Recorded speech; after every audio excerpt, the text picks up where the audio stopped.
Hi hello welcome back to my YouTube channel. ಎಲ್ಲರೂ ಹೇಗಿದ್ದೀರಾ? ಎಲ್ಲರೂ ಚೆನ್ನಾಗಿದ್ದೀರಾ ಅಂತ ಹೇಳಿ ಭಾವಿಸ್ತಾ ವಿಡಿಯೋನ ಶುರು ಮಾಡ್ತಾ ಇದ್ದೀನಿ. ಬೆಳಗ್ಗೆನೇ ವಿಡಿಯೋನ ಶುರು ಮಾಡ್ತಾ ಇರೋ ಕಾರಣ ಏನಪ್ಪ ಅಂತ ಹೇಳಿದ್ರೆ, ದೇವಸ್ಥಾನಕ್ಕೆ ಹೋಗೋಣ ಅಂತೇಳಿ ಹೊರಟಿದ್ದೀವಿ.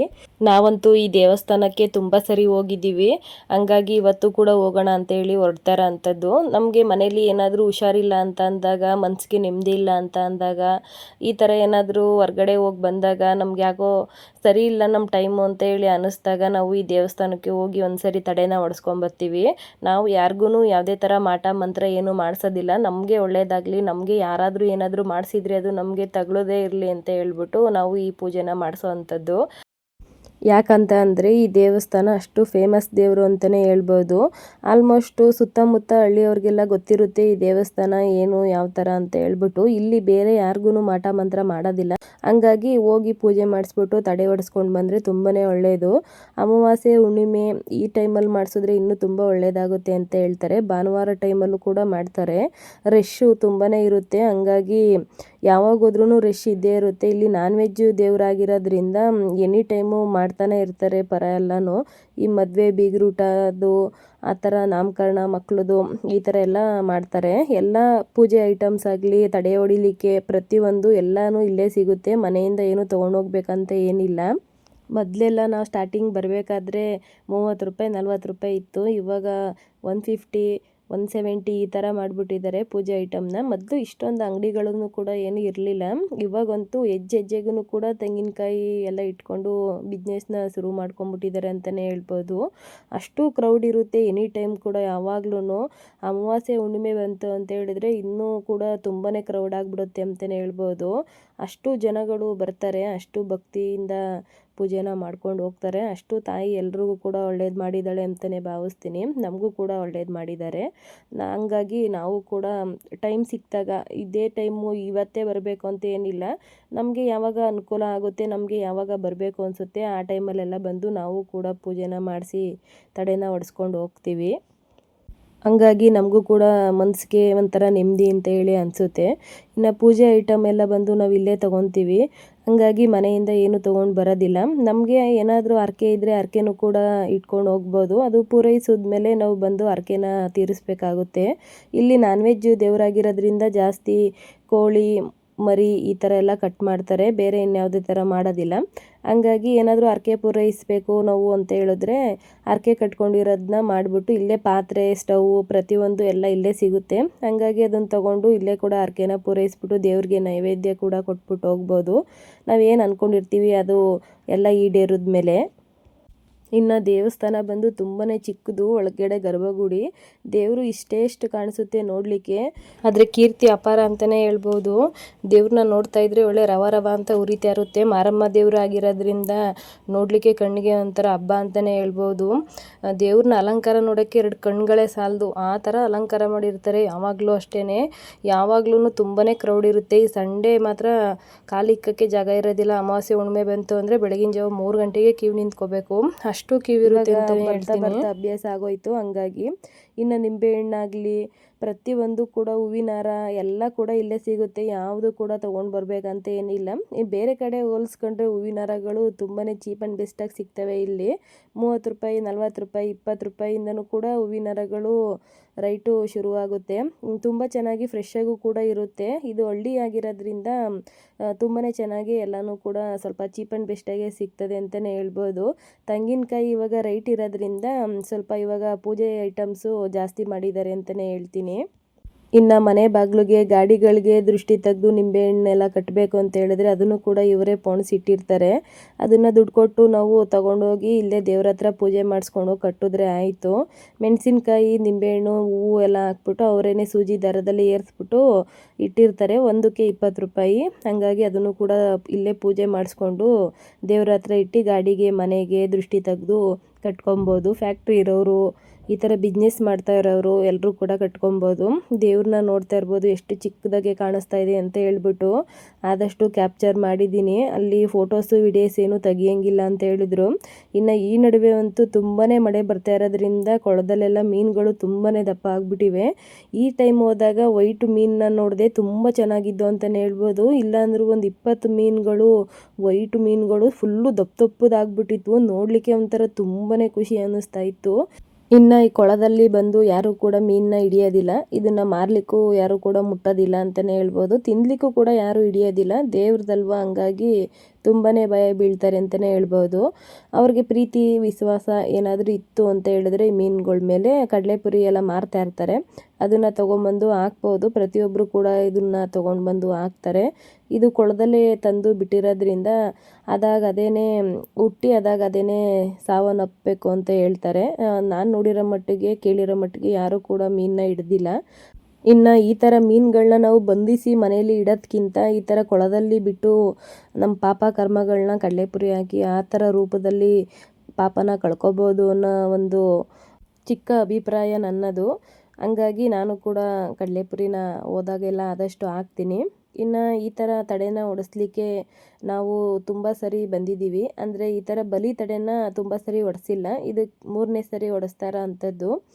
ನಾವು ಮನಸ್ಸಲ್ಲಿ ಏನಾದರೂ ಅಂದ್ಕೊಂಡಿರೋದು ಈಡೇರಿತು ಅಂತ ಹೇಳಿದ್ರೆ, ಇಲ್ಲ ನಮಗೆ ತುಂಬಾ ಹುಷಾರಿಲ್ಲದೆ ಇದ್ದಾಗ ಈ ಥರ ಬಲಿ ತಡೆನ ಹೊಡೆಸೋದ್ರಿಂದ ತುಂಬಾ ಆರೋಗ್ಯ ವೃದ್ಧಿ ಆಗುತ್ತೆ ಅಂತಲೇ ಹೇಳ್ತೀನಿ. ನಮಗೆ ಆ ಥರ ಅನುಭವ ಆಗಿದೆ, ಹಂಗಾಗಿ ನಾವು ಈ ಥರದ್ದೆಲ್ಲ ಮಾಡಿಸ್ತೀವಿ. ಬೇರೆ ಯಾರಿಗೂ ನಾವು ಮಾಟ ಮಂತ್ರನ ಮಾಡಿಸೋದಿಲ್ಲ. ಇನ್ಸ್ಟಾಗ್ರಾಮಲ್ಲಿ ಹಾಕಿದ್ದಾಗ ಯಾರೋ ಒಬ್ಬರು ಕೇಳಿದ್ರು, ನಿಮ್ಮ ಈ ಮೂಢನಂಬಿಕೆಗೆ ಒಂದು ಕೋಳಿ ಬಲಿಯಾಯಿತು ಅಂತ ಹೇಳ್ಬಿಟ್ಟು. ಅದನ್ನು ಮಾಡಿದವ್ರಿಗೇ ಗೊತ್ತಿರುತ್ತೆ, ಆ ನೋವನ್ನ ಅನುಭವಿಸ್ದವ್ರಿಗೆ ಗೊತ್ತಿರುತ್ತೆ ಏನು ಅಂತ ಹೇಳ್ಬಿಟ್ಟು. ನಾವಂತೂ ಯಾರಿಗೂ ಜೀವನದಲ್ಲಿ ಏನೂ ಯಾವತ್ತೂ ಮಾಡಲಿಕ್ಕೆ ಹೋಗಿಲ್ಲ. ಮಾಡಿದವರು ನಮಗೆ ಏನಾದರೂ ಗುರು ಶನಿ ಕೆಟ್ಟದ್ದಾಗಿತ್ತು ಅಂತ ಹೇಳಿದ್ರೆ ಅದು ತಟ್ಟುತ್ತೆ ನಮಗೆ. ಆ ಪಾಪ ಕರ್ಮ ನಮ್ಮನ್ನು ಬಿಡೋದಿಲ್ಲ. ಹಂಗಾಗಿ ಬೇರೆಯವ್ರು ಏನಾದರೂ ಮಾಡಿಸ್ದಾಗಲೂ ಕೂಡ ನಮಗೆ ಶನಿ ಗುರು ಕೆಟ್ಟದ್ದಾಗಿತ್ತು ಅಂತ ಹೇಳಿದ್ರೆ ಅದನ್ನು ಕೂಡ ನಮಗೆ ತಗುಲುತ್ತಂತೆ. ಹಂಗಾಗಿ ನಮಗೆ ಸ್ವಲ್ಪ ಹುಷಾರಿಲ್ಲ ಅಂತ ಹೇಳಿದ್ರು ನಮಗೆ ಶತ್ರುಗಳೇ ತುಂಬಾ ಇರೋ ಅಂಥದ್ದು ಮಿತ್ರಗಳಿಗಿಂತ. ಯಾಕಂದರೆ ನಾವು ಅಷ್ಟು ಫೇಮಸ್ ಆಗಿದ್ದೀವಿ, ಹಂಗಾಗಿ ನಮಗೆ ತುಂಬಾ ಶತ್ರುಗಳು ಜಾಸ್ತಿ. ಹಂಗಾಗಿ ಒಬ್ಬರಾದರೆ ಒಬ್ಬರು ಮಾಡಿಸ್ತಾನೆ ಇರ್ತಾರೆ ಅದು ಇದು ಅಂತ ಹೇಳ್ಬಿಟ್ಟು.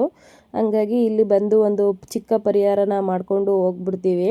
ನಾವು ಯಾರಿಗೂ ಯಾವತ್ತೂ ಯಾವುದೇ ಥರ ತೊಂದರೆನ ಕೊಡಲಿಕ್ಕೆ ಹೋಗೋದಿಲ್ಲ. ಹಂಗಾಗಿ ದೇವರು ನಮ್ಮನ್ನು ಯಾವತ್ತೂ ಕೂಡ ಕೈ ಬಿಟ್ಟಿಲ್ಲ, ಕೈ ಹಿಡಿದು ಕಾಪಾಡ್ತಿದ್ದಾಳೆ ಉಕ್ಕುಳದ ಮರಮ ಅಂತಲೇ ಹೇಳ್ಬೋದು. ಈ ದೇವ್ರದ್ದು ಮಹಿಮೆ ತುಂಬಾ ಅಪಾರ, ಹೇಳಲಿಕ್ಕೆ ದಿನಗಳೇ ಸಾಲಲ್ಲ. ಇನ್ನು ತುಂಬ ಅಂದರೆ ತುಂಬ ಜನಗಳು ಬರ್ತಾರೆ, ಎಲ್ಲೆಲ್ಲೋ ಯಾವ್ಯಾವುದೋ ಹಳ್ಳಿಯಿಂದ ಯಾವ್ಯಾವುದೋ ಊರಿಂದ ತುಂಬ ಜನ ಬರ್ತಾರೆ ಅಂತಲೇ ಹೇಳ್ಬೋದು. ಇಂಥ ಊರು ಅಂತ ಪರ್ಟಿಕ್ಯುಲರಾಗಿ ಹೇಳಲಿಕ್ಕೆ ಆಗೋದಿಲ್ಲ.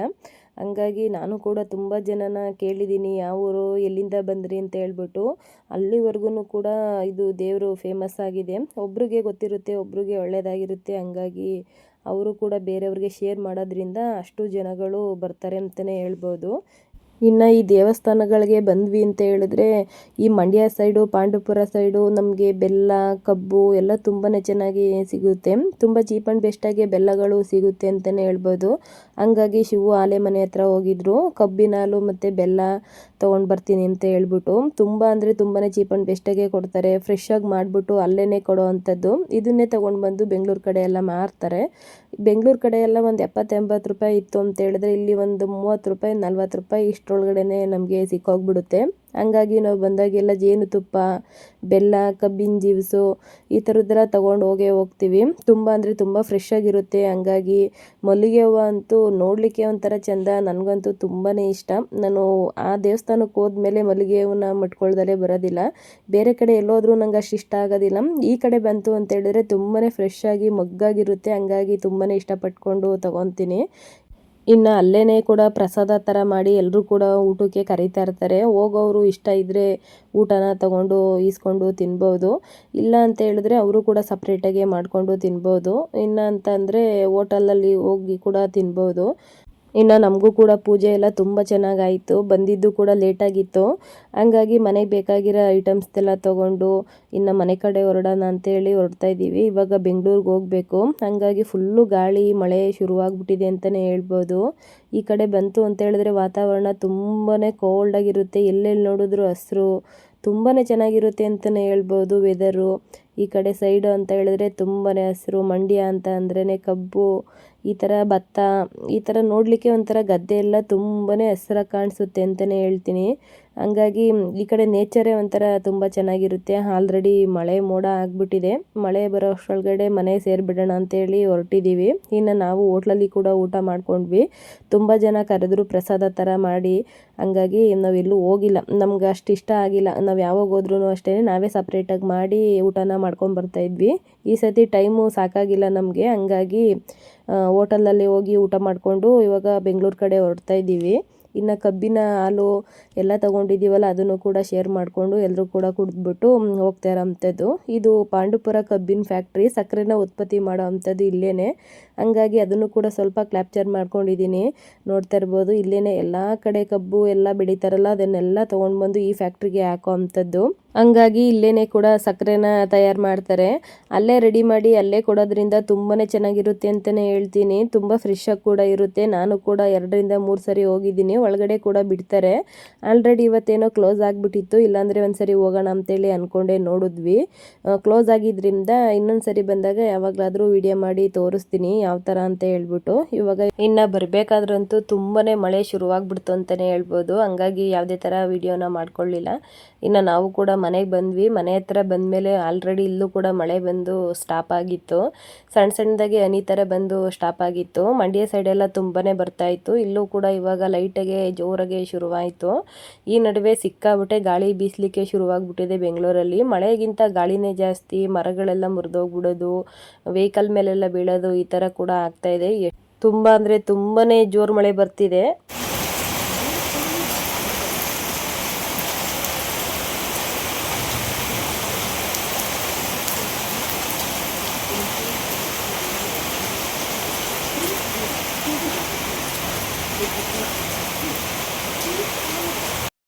ಈ ವಿಡಿಯೋ ನಿಮ್ಗೇನಾದರೂ ಇಷ್ಟ ಆಗಿತ್ತು ಅಂತ ಹೇಳಿದ್ರೆ ಲೈಕ್ ಮಾಡಿ, ಕಮೆಂಟ್ಸ್ ಮಾಡಿ, ಶೇರ್ ಮಾಡಿ.